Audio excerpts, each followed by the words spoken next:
How many times have you thought, I really should start meditating, only to push it aside when you've already got too much on your plate? You're caught in what psychologists call the urgency paradox, where we prioritize urgent over important tasks, even when those important tasks can make the urgent ones easier. If you feel like you're constantly putting out fires instead of preventing them, this video is for you. I'll show you how 1 to 3 minute meditation breaks strategically placed throughout your day can dramatically reduce your stress levels by up to 50% and significantly improve your decision-making abilities, according to studies from the National Institute of Health. Have you ever noticed how the people who say that they're too busy for meditation are often the ones that are most stressed out? This isn't a coincidence, but understanding it might change the way you think about prioritizing your mental health.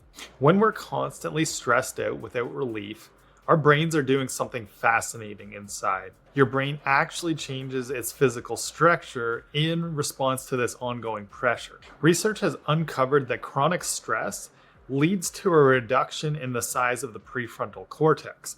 That's the part of the brain responsible for decision making, planning, and social behaviors. At the same time, the amygdala, the alarm system, grows larger and becomes more active. These physical transformations create a dangerous cycle, and researchers call this the firefighting mentality because we are constantly putting out those fires instead of planning and being proactive to prevent them.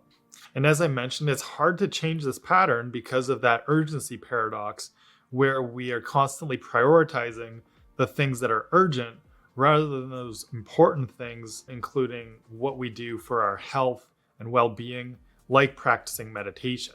I'll meditate when I have the time becomes the mantra of the person who never meditates. But the interesting thing is, the research on executives who start practicing mindfulness and meditation see a 50% reduction in their stress response compared to those who don't meditate. Meditation, we know, actually helps us perform better in high stress situations. Even in 8 weeks of consistent meditation practice, the gray matter in the prefrontal cortex of our brain starts to build up, just like training a muscle in the gym. So all of this neurological training with meditation is essentially building up your mental immune system, that ability to handle stress better and have more resilience against other types of stress in your life as well. Now, this might sound great and impressive in theory, but how do we actually implement this into a busy schedule? Using the 6-step change process that I've talked about in other videos on this channel before,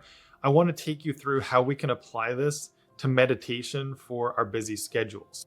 This will help us transform what seems like a daunting challenge into bite-sized steps towards making progress. And taking a structured approach like this helps you to eliminate the guesswork and build it into a sustainable practice without it feeling overwhelming. So the first step is to gather any relevant information that you need. This video checks off that box for you. The second step then is to understand and explore your starting point. Take a hard look at your specific stress triggers and patterns. Most of us will experience stress in predictable patterns, whether it's the weekly team meeting or your commute home each day. So the key to this step is understanding where that pressure is coming from, and then also realistically exploring what you are capable of adding in for meditation. Here's the liberating truth. Even 1 to 3 minutes at a time or per day is enough to start seeing benefits from practicing meditation and turning inwards to combat that stress. The goal at this point is not perfection. It's about committing to taking action. So then once you understand this stress landscape, you want to start forming your action plan. This is where you begin to create a personalized meditation plan based on your specific needs.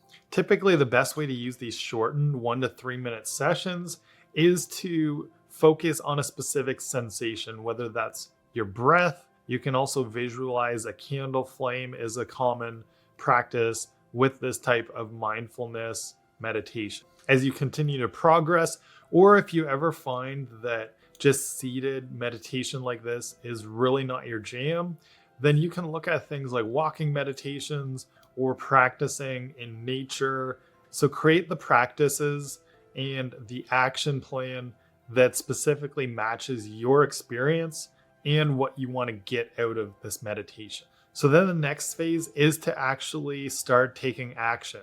The best way to implement this meditation, especially in your busy schedule, is to stack it on to something else that you are already doing. Like I mentioned, if you're scrolling through social media at lunchtime, before you jump on your phone and do that, spend 1 to 3 minutes and make it a rule to yourself that you're going to do that before you allow yourself any social media time. You might do the same thing after you brush your teeth before bed at night, or first thing in the morning after you wake up and you get out of bed. So basically the goal here is to focus on integrating these micro meditations into natural transition points in your day, whether it's before meetings or conversations that you have to have on your commute, or as you wait for appointments. These transitions already exist in your schedule. You just have to look out for them and use that opportunity to, instead of doing something mindless, use that time for mindfulness. And you want to monitor your results along the way too. So this is step 5 of the process. If you're using a meditation app to track your meditations or help you with guided meditations, these often will take care of this for you. But it's important to track some simple metrics as you go along, like how much time you are spending meditating each day, or looking at things like what is the feeling that you get after each meditation session and recording those subjective feelings. These measurements provide tangible feedback that help to keep you motivated along the way.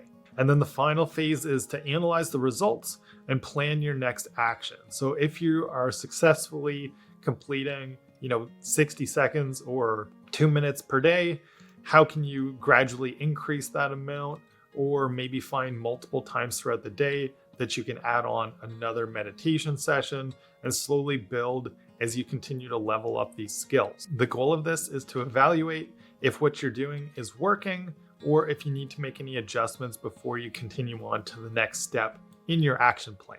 So what we've discovered about meditation isn't just theoretical, it's transformative for our busy schedules. Remember, starting small is the key here. Even tomorrow, as you go through your day, start to identify some of those natural transition periods in your day and use that opportunity to take 60 seconds to focus solely on your breath. This single minute of practice is the first step in compounding results over the long term. And this journey isn't about withdrawing from your responsibilities or somehow magically getting all of those problems to disappear. It's about developing the resilience and the internal capacity to move through these challenges with greater clarity and less internal resistance. The amazing thing about meditation is the world around you won't change, but your perception and ability to handle it will.